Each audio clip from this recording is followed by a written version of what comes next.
Hello friends, welcome to Kavita Medico's Education. This is part second of influenza. So here in part second, we are going to study with the pathophysiology. So before discussing the pathophysiology, let's discuss with the risk factors. Okay, what are the factors which are more prone to the influenza infection? First, we have age.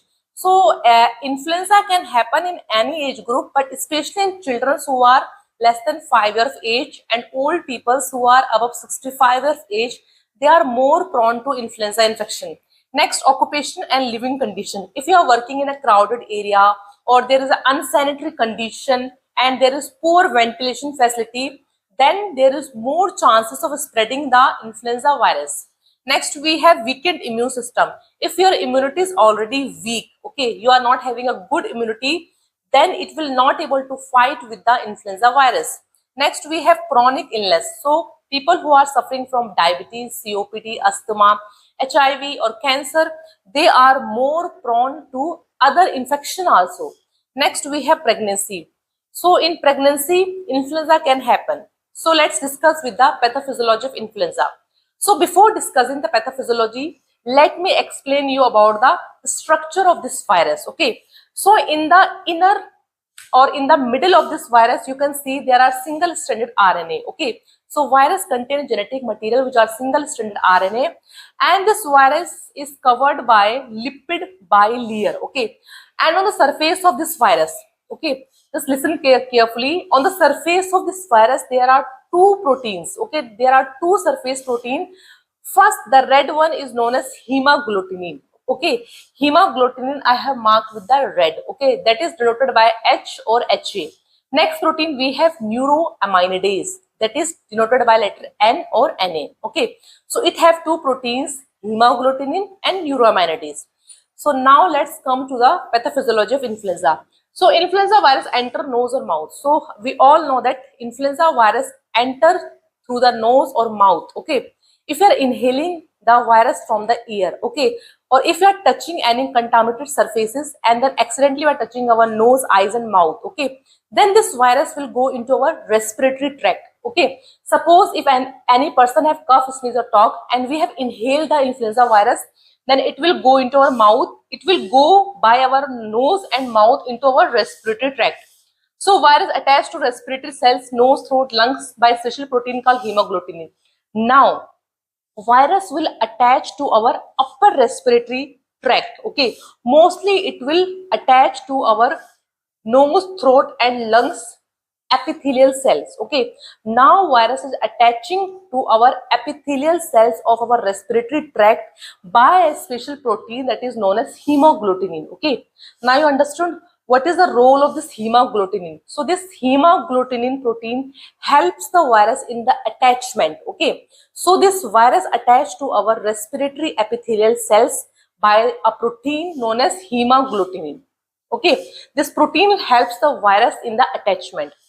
Now virus enter the cell and multiplies. Now this virus will enter into our cells, into our epithelial cells of our respiratory tract. This entry of virus is known as endocytosis. Okay, so by the process of endocytosis, this virus will enter into our cell.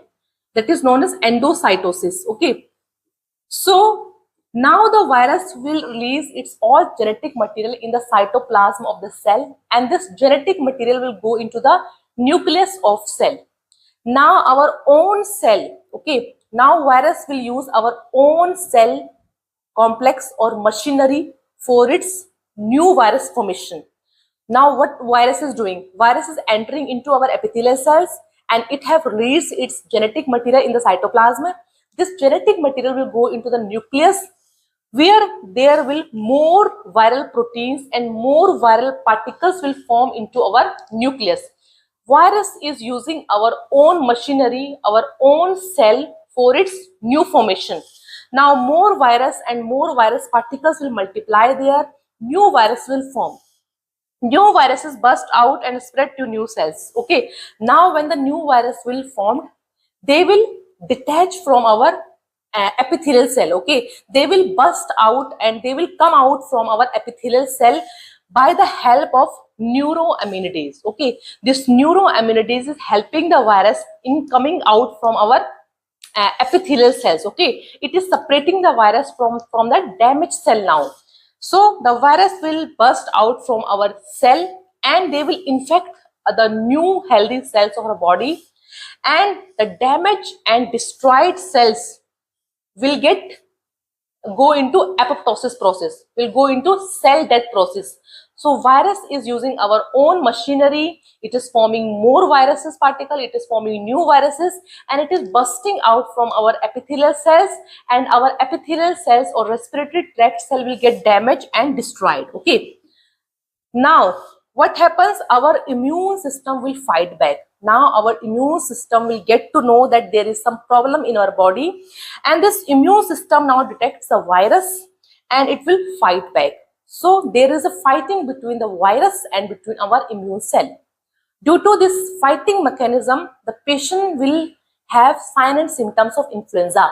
Like he will have rise in body temperature, fever, he will have body aches due to the release of chemicals in the fighting process like cytokines and interleukins will release, and patient will have body aches, he will have headache condition, he will have fatalgia condition, and there will be a mucus accumulation in the respiratory tract. Because why there is mucus accumulation? Because when the epithelial cell are damaged, then the cilia are also damaged there. Okay, so mucus will be accumulated into our respiratory tract and there will be inflammation. Okay, now after 1 to 3 weeks, the patient get recovered through the influenza. How? Because our immune system will clear the virus. Okay, now slowly our immunity will clear off the virus and patient will get recover from influenza after 1 to 3 weeks. If any person is having a weak immunity, okay, if any person is having a weak immunity and he is not taking the treatment, right treatment of influenza, then he will have a complication of influenza, like he will have pneumonia, bronchitis, or ARDS. ARDS means acute respiratory distress syndrome. So this was the pathophysiology of influenza. So next we have sign and symptoms of influenza. So what are the clinical manifestation of influenza? So first symptom we have sudden high fever. Okay, so in this influenza disease condition, patient will have a sudden high fever that will be above 100 degree Fahrenheit to 104 degree, or if we talk about degree Celsius, then it is 30 degree Celsius to 40 degree Celsius. Why patient is having a high fever? Because when the virus enters into our body, our immune cell will fight with the virus, okay, and it will release some chemicals like cytokines and transnecrotic factor or pyrogens.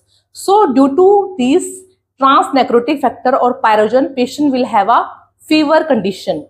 Next we have chills and shivering. Okay, so patient will have shivering condition. Why he is having shivering? Because patient will generate the heat, okay, for fighting the virus, and when the body temperature will cool down after the fever, then patient will have chills and cold.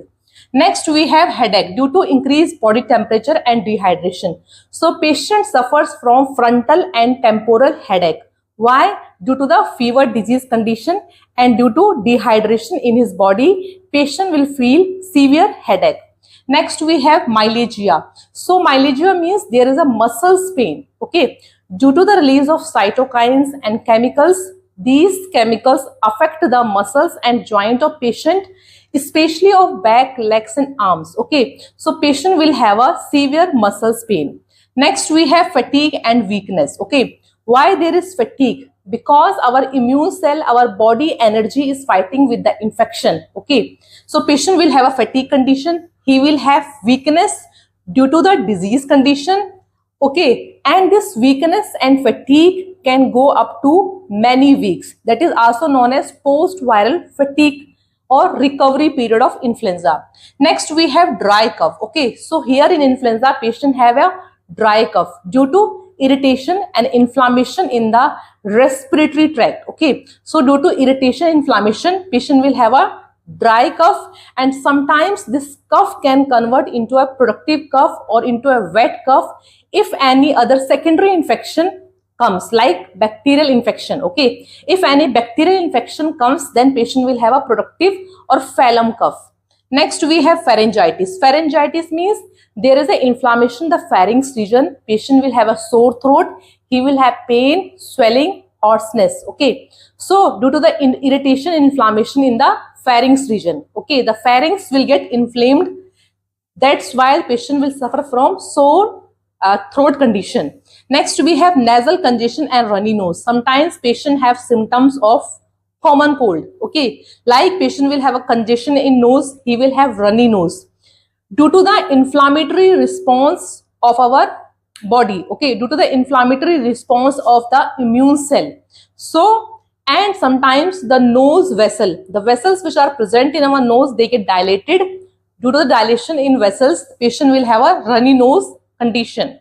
Next, we have sneezing due to irritation of nasal mucosa. Virus are irritating, or virus are continuously multiplying in our respiratory tract. They will irritate our nasal mucosa. Okay, so for clearance reflex, we will do sneezing process. So patient will have a sneezing condition. Next, we have loss of appetite. Due to the disease condition, patient will have a loss of appetite, that is known as anorexia condition.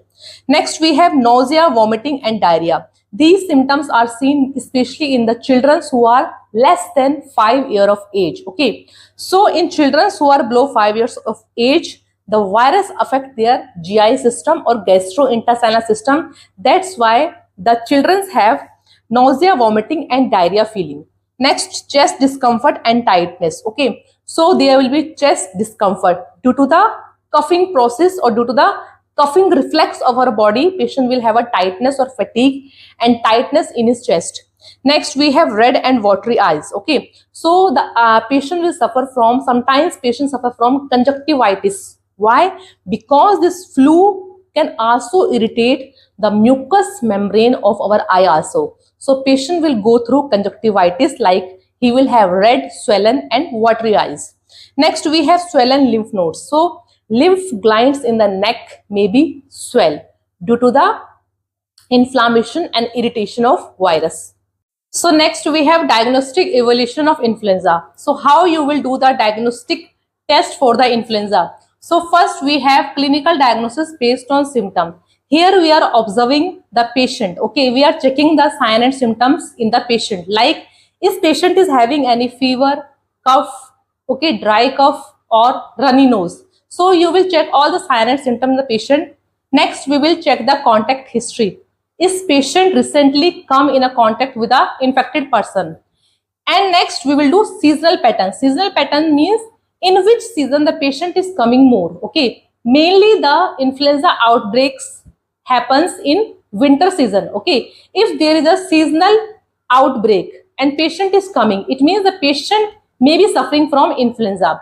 So only the clinical diagnosis are not sufficient or not enough for the diagnosis of influenza. So here we will do the laboratory diagnosis also. So in laboratory test, first we will do rapid influenza diagnostic test. So you are seeing the name is rapid. Rapid means it will give the result in a very quick time. Okay, only in 10 to 15 minutes. So here we are collecting the sample from the nose or from the throat area. Okay, so we have a kit like a pregnancy kit. So by collecting the sample through the nasal swab, we are putting the sample in the kit. If in that kit red line or pink line are indicating, it means the patient is suffering from the influenza.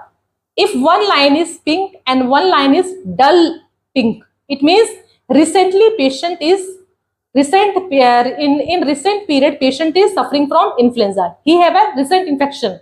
If there is no line, it means there is no disease. Okay, so this test will give the rapid result. That is why it is known as rapid influenza test. Mainly this test is done in emergency department or in the outpatient department. But this test does not give an accurate or suitable result.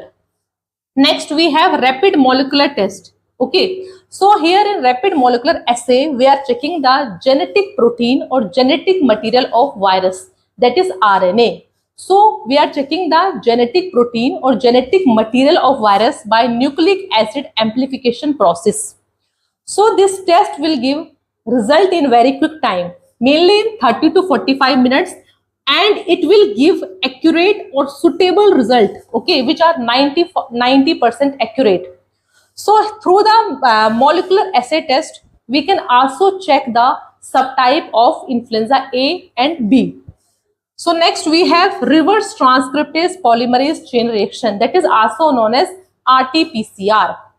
So this RT-PCR is a gold standard test for the influenza diagnosis. How it is gold standard? Why it is called as gold standard or best test for the influenza diagnosis?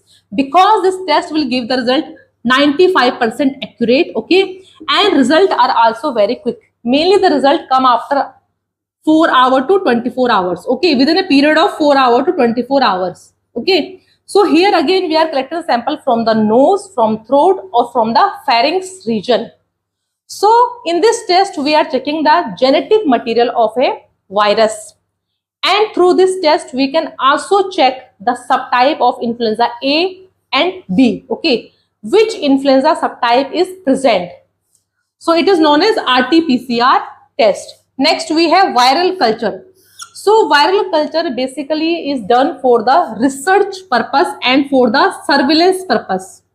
So basically for the research and surveillance purpose we do viral cultures. So here in viral culture actually we are cultivating the virus, okay. So we are giving a suitable environment or a accurate medium for virus cultivation. So we are culturing the virus. Why we are culturing the virus? For vaccine purpose. If we want to generate, or if we want to make vaccine against the virus for a new virus, then we will do viral culture. So this is mainly done for the research purpose and for the surveillance purpose. Next we have ELISA test. You have heard about this test, that is known as enzyme linked immunosorbent assay. So what we will do in ELISA test? We will have a microfiber plate. In that microfiber plate we will put some antigen. Antigen means virus, okay. So we will put the antigen or virus in a microfiber plate. If patient is suffering from influenza, okay, if virus are present in the patient body, that is known as antigen, then against that antigen our immune cell will form the antibodies. It means the antibodies are also present there, okay. So here we will collect the blood sample or the respiratory secretion of the patient, okay. Then we will drop that secretion in a microfiber plate where antigen are present. If patient is having antigen, then in his blood or in his secretion he will have antibodies. When we will put the sample in a microfiber plate, then what will happen? The antigen which are present in the plate and the antibodies which are present in the patient secretion, they will bind together, okay. They will do the reaction, okay. How they are doing the reaction? Because additionally we are adding the enzyme from outside. So through this enzyme, the antigen which are present in the microfiber plate and the antibodies which are present in the secretion of patient, they will bind through the enzyme. That is why it is known as enzyme linked immunosorbent assay, okay. And they will do a reaction, and if patient is positive of influenza, then that plate will show some dark lines in it, okay. If dark line is coming, it means the patient is suffering from influenza. Next, sample collection. So in sample collection we are collecting the sample within 1 to 3 days after the symptoms appear, okay. So within 1 to 3 days of influenza symptoms we are collecting the sample. So we can collect the sample from the nasopharyngeal region through the nasal swab and through the throat swab and through the nasal aspirant. If sample is not coming properly, then you can do the broncho or pharynx lavage, okay. So through the lavage or through the nasopharyngeal swab, throat swab and nasal aspirant, we are collecting the sample of patient. Here in sample collection, we are collecting the quick sample of the patient for diagnosis purpose, okay. Then we will send the sample in the lab for further diagnosis. Next we have chest x-ray. So chest x-ray is basically done if you are suspected that maybe the patient is suffering from pneumonia, okay. So we will go for chest x-ray. If patient have pneumonia condition, or if the influenza have converted into the pneumonia and bronchitis, then we will go for chest x-ray. So what you will see in chest x-ray? you will see the infiltrate patches, white patches, infiltrate patches in the chest X-ray of patient. If patient is having pneumonia and bronchitis. So this was the diagnosis of influenza. So next we have management and treatment of the influenza. So in the management, our goal is to subside or low down the sign and symptom in the patient and to prevent the disease complication and to low down the duration of illness. So in the management, first point we have natural recovery. Okay. So this influenza disease will recover by on its own. Okay. If person is in a healthy condition, he is in a middle age and he have very good immunity and he is not suffering from any other chronic illness, okay, then the body will heal itself, okay.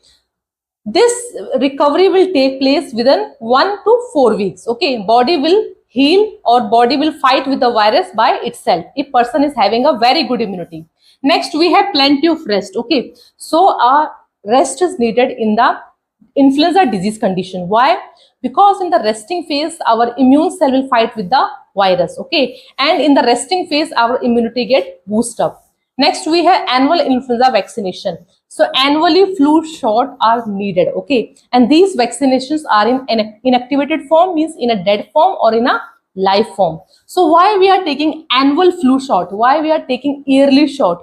Because due to the genetic drift this virus developed the new strain, okay. So we will change the vaccine according to the strain of virus, okay. So each year or in a yearly you can take the flu shot.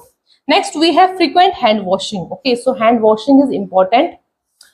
And next we have covering mouth, nose while coughing and sneezing, okay. So it's a etiquette. So whenever we are talking to people or whenever we are in a public place, then we can cover our mouth and nose while coughing and sneezing. Next we have avoid close contact with infected individuals, okay. So the person who is suffering from influenza, okay, so you can avoid the close contact with that person, okay. Mostly the influenza person are in a separate room, okay, they are in a isolated room in the hospitals, okay. So isolation is very important for the influenza person, okay. Next we have in fever antipyrectics. If patient is having fever, then in fever condition or in a myalgia, means muscle pain condition, you can give the paracetamol or ibuprofen, okay, or aspirin. But remember one thing, aspirin is contraindicated in the children's. So in case of fever and myalgia, muscle pain, you can provide the paracetamol or ibuprofen. Next we have antiviral drugs, okay. So this influenza disease condition is caused by the virus. So for to killing the virus, we can give the antiviral drugs. So these drugs are very effective if it is given within 48 hours after the sign and symptom appear, okay. So when the person will show his first sign and symptoms, then within 48 hours of that period, we can give the antiviral drugs. Like we have oseltamivir. It is a generic name and in common language we call it as a Tamiflu. It is given orally for 5 to 6 days. Next we have zanamivir, okay. It is given through the inhalational route, okay, and the common name is Relenza. And next we have paramivir. It is given through the IV route. Next we have cough suppressant, okay. If patient is having a lot of cough and that cough is in a dry form, okay. If patient is having a dry cough, then for suppressing the cough, we can give dextromethorphan for dry cough, and in some cases you can also provide the steam inhalation to the patient for relieving the sign and symptoms of the respiratory system. Next we have prevent dehydration, okay. So it's very important for the patient to keep his body hydrated.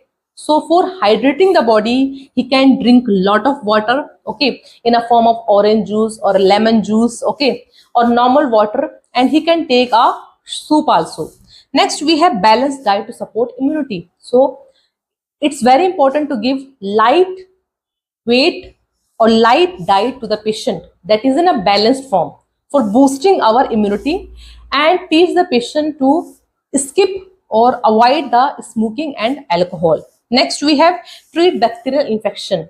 If you are suspecting that patient is having a pneumonia condition, okay, if there is a complication of the influenza and patient is having a pneumonia, okay, if you suspected bacterial infection in the patient, then in that case you can provide the antibiotics drugs to the patient. with the antiviral drugs. So these were the management for the influenza.